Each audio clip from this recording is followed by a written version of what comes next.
Ce Noël, j'ai vu mes deux nièces. Je les adore. Quand je m'occupe d'elles, j'ai l'impression de retourner en enfance. On fait plein de bêtises et elles dégagent une joie de vie incroyable. Ces deux merveilles s'appellent Theodora et Georgia. Vous vous dites sûrement, ça fait beaucoup de A. Ça, c'est parce qu'elles vivent en Colombie. Autant dire qu'on ne se voit pas très souvent, donc je profite de chaque occasion.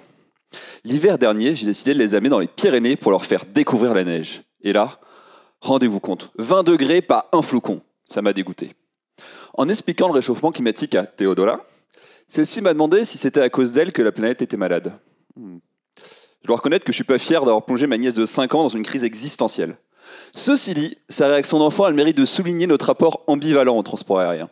D'une part, c'est un levier d'émerveillement et un connecteur exceptionnel entre moi et mes proches, mais d'autre part, c'est aussi un contributeur majeur au dérèglement climatique. D'où le sujet de ma thèse, comment concilier au mieux l'utilité sociale du transport aérien et son impact environnemental.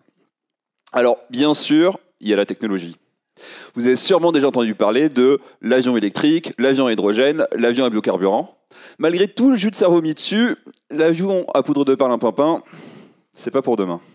En attendant que Theodora nous l'invente, j'ai donc décidé de me concentrer sur 1.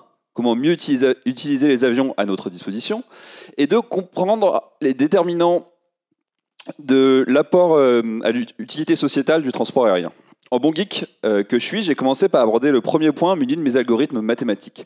J'ai observé comment les compagnies choisissent l'avion qu'elles utilisent en fonction de la distance, mais également de la fréquentation des routes aériennes. Finalement, beaucoup de compagnies utilisent des gros avions, là où un petit aurait suffi. Un peu comme certains qui amènent Theodora à l'école en SUV. J'ai également regardé les avions qui étaient mis à la poubelle. Et là, surprise, beaucoup de compagnies jettent des avions corrects, alors qu'elles continuent à faire voler des vieux nanars qui consomment énormément de carburant. Mes travaux montrent que corriger ces paradoxes techniques permettrait de réduire significativement l'empreinte écologique du secteur aérien.